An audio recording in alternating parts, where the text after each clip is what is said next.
बोलिए वृंदावन विहारी लाल की जय। श्री राधा माधव सरकार की जय।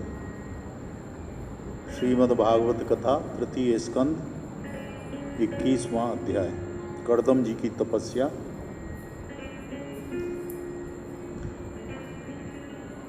विदुर जी ने पूछा, हे भगवान, स्वयं वो मनु का वंश बड़ा आदरणीय माना गया है।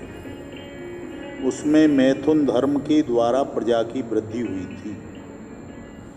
अब आप मुझे उसी की कथा सुनाइए। हे ब्राह्मण, आपने कहा था कि स्वयंभू मनु के पुत्र प्रियव्रत और उत्तानपाद ने सातों द्वीप पृथ्वी का धर्म पूर्वक पालन किया था तथा उनकी पुत्री जो देवहूति नाम से विख्यात थी, कर्दम प्रजापति को ब्याही गई थी। देवहूति योग के लक्षण यम आदि से संपन्न थी। उससे महायोगी कर्दम जी ने कितनी संतानें उत्पन्न की, वह सब प्रसंग आप मुझे सुनाइए। मुझे उसके सुनने की बड़ी इच्छा है। इसी प्रकार भगवान रुचि और ब्रह्मा जी के पुत्र दक्ष प्रजापति ने भी मनु की कन्याओं का पाण ग्रहण करके उनसे किस किस प्रकार क्या क्या संतान उत्पन्न की थी, वह सब चरित्र मुझे सुनाइए। श्री मैत्रेय जी ने कहा, हे विदुर जी, यह ब्रह्मा जी ने भगवान कर्दम को आज्ञा दी कि तुम संतान उत्पत्ति करो, तो उन्होंने 10,000 वर्षों तक सरस्वती नदी के तीर पर तपस्या की। वे एकाग्र चित्त से प्रेम पूर्वक पूजनोपचार द्वारा शरणागत वरदायक श्री हरि की आराधना करने लगे। जब सत्य युग के आरंभ में कमल नयन भगवान श्री हरि ने उनकी तपस्या से प्रसन्न होकर उन्हें अपने शब्द ब्रह्ममय स्वरूप से मूर्तिमान होकर दर्शन दिए। भगवान की वह भव्य मूर्ति सूर्य के समान तेजोमयी थी। वे गले में श्वेत कमल की और कुमुद के फूलों की माला धारण किए हुए थे। मुख कमल नीली और चिकनी अलकावली से सुशोभित था। वे निर्मल वस्त्र धारण किए हुए थे। सिर पर झिलमिल करता हुआ सुवर्णमय मुकुट था।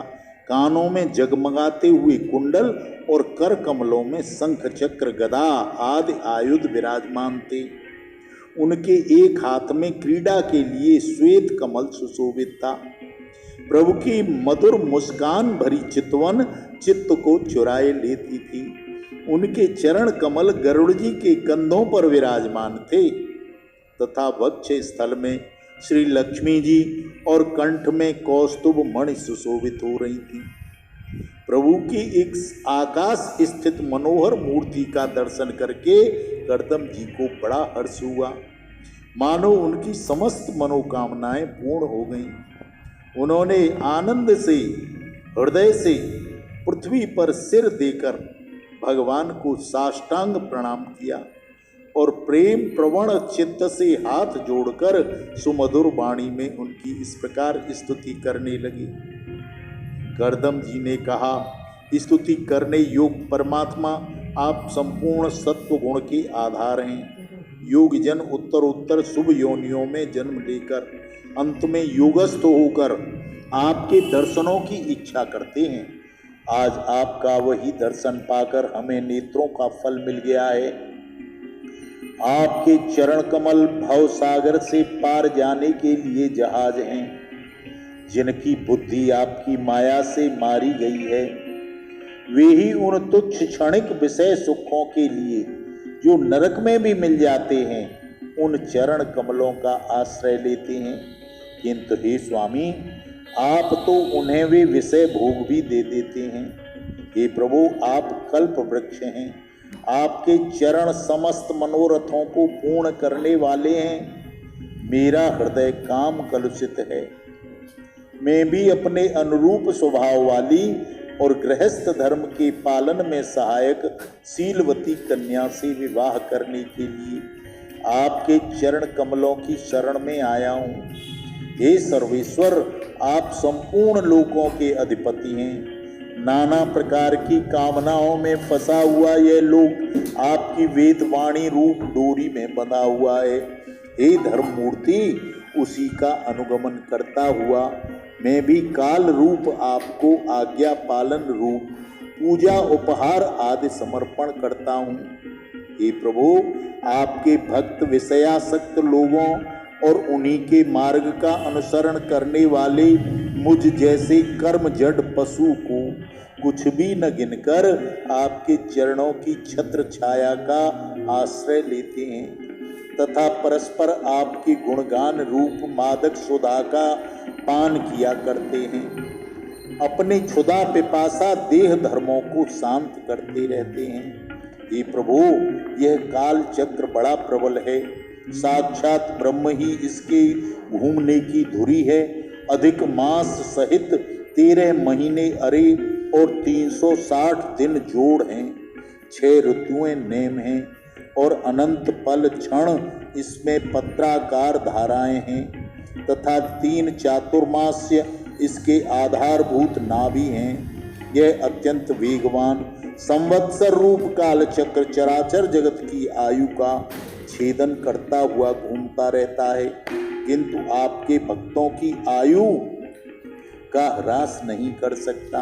हे भगवान, जिस प्रकार मकड़ी स्वयं ही जाले को फैलाती, उसकी रक्षा करती और अंत में उसे निगल जाती है, उसी प्रकार आप अकेले ही जगत की रचना करने के लिए अपने से अभिन्न अपनी योग माया का आश्रय लेकर अभिव्यक्त की हुई सत्व आदि शक्तियों द्वारा स्वयं ही इस जगत की रचना पालन और संहार करते हैं।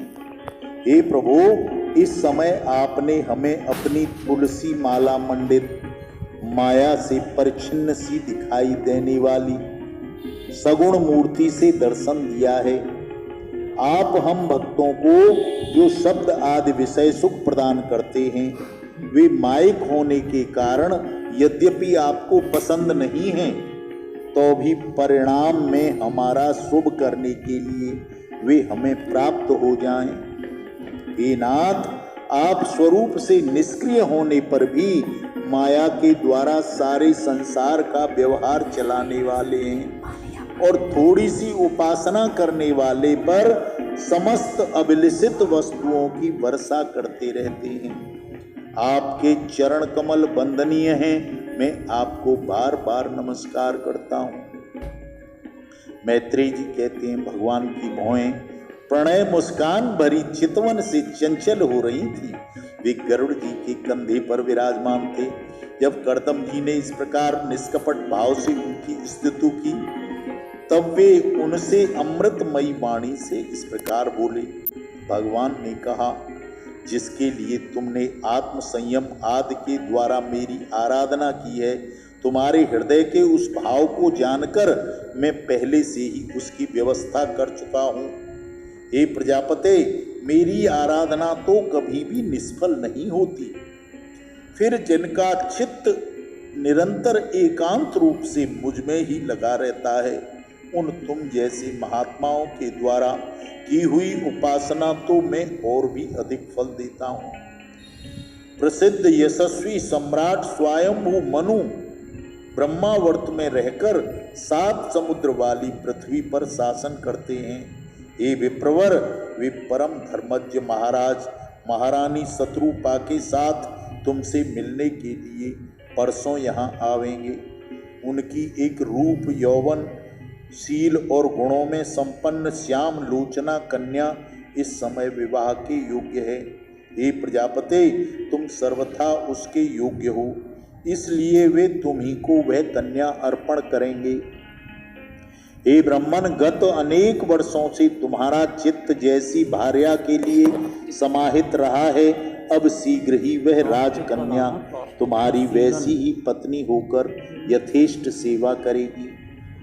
वह तुम्हारा वीर्य अपने गर्भ में धारण कर उससे 9 कन्याएं उत्पन्न करेगी और फिर तुम्हारी उन कन्याओं से लोक रीति के अनुसार मरीच आदि ऋषिगण पुत्र उत्पन्न करेंगे। तुम भी मेरी आज्ञा का अच्छी तरह पालन करने से शुद्ध चित्त हो।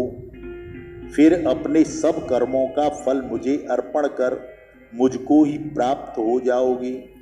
जीवों पर दया करते हुए तुम आत्मज्ञान प्राप्त करोगे और फिर सबको अभय देकर अपने सहित संपूर्ण जगत को मुझ में और मुझको अपने चित्त में देखोगे।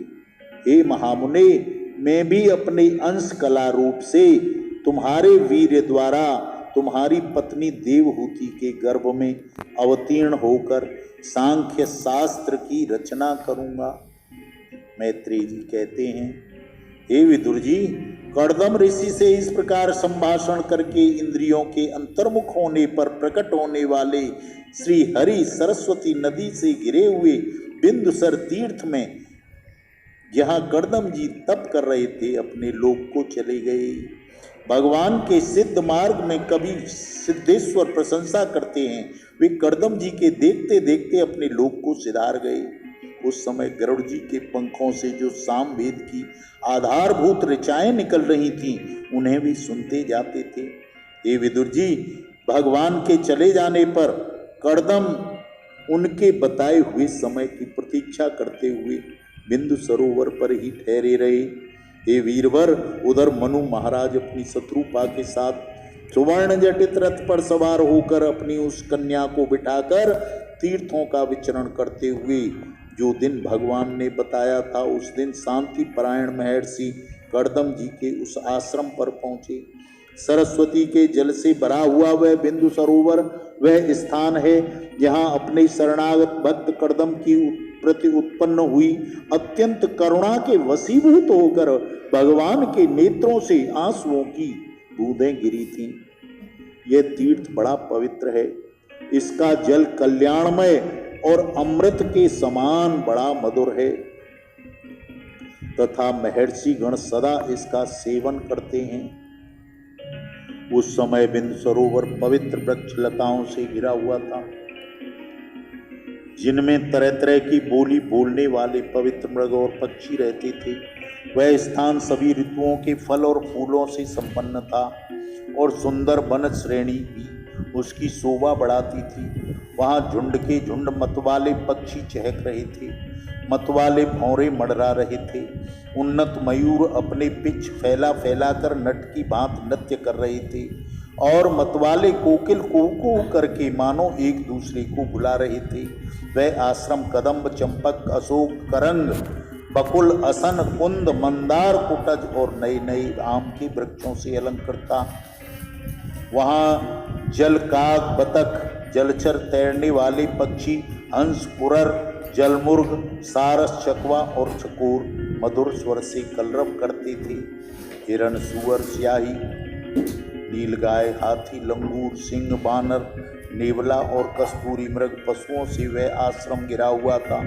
आदिराज महाराज मनु ने उस में कन्या हित पहुंचकर देखा, मुनिवर कर्दम अग्निहोत्र से निवृत्त होकर बैठे हैं। बहुत दिनों तक उग्र तपस्या करने के कारण वे शरीर से बड़े तेजस्वी दिखाई पड़ते थे तथा भगवान के स्नेहपूर्ण चितवन के दर्शन और उनके उच्चारण किए हुए कर्णामृत रूप सुमधुर वचनों को सुनने से इतने दिनों तक तपस्या करने पर भी वे विशेष दुर्बल नहीं जान पड़ते थे। उनका शरीर लंबा था, नेत्र कमल के समान विशाल और मनोहर थे, सिर पर जटाएं थी, कमर में चीर वस्त्र था और निकट से देखने पर भी बिना सान पर चढ़ी हुई महामूल्य मणि के समान मलिन जान पड़ते थे।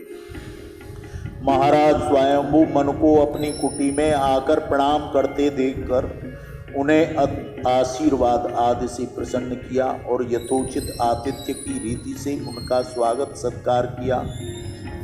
जब मनु की पूजा ग्रहण करने के बाद आसन पर बैठ गई तो मुनिवर कर्दम ने भगवान की आज्ञा का स्मरण कर उन्हें मधुर वाणी से प्रसन्न करते हुए इस प्रकार कहा, हे देव, आप भगवान विष्णु की पालन शक्ति रूप हैं, इसलिए आपका घूमना फिरना निस्संदेह सज्जन पुरुषों की रक्षा और दुष्टों के संहार के लिए होता है।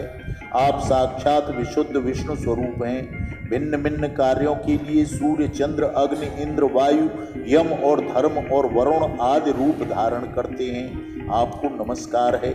आप मणियों से जड़े हुए जयदायक रथ पर सवार होकर अपने प्रचंड धनुष की टंकार करते हुए उस रथ की घरघराहट से ही पापियों को भयभीत कर देते हैं और अपनी सेना के चरणों से रौंदे हुए भूमंडल को कपाते हुए अपनी उस विशाल सेना के साथ पृथ्वी पर सूर्य के समान विचरण करते हैं। यदि आप ऐसा न करें तो चोर डाकू भगवान की बनाई हुई वर्ण व्यवस्था मर्यादा को तत्काल नष्ट कर देंगे।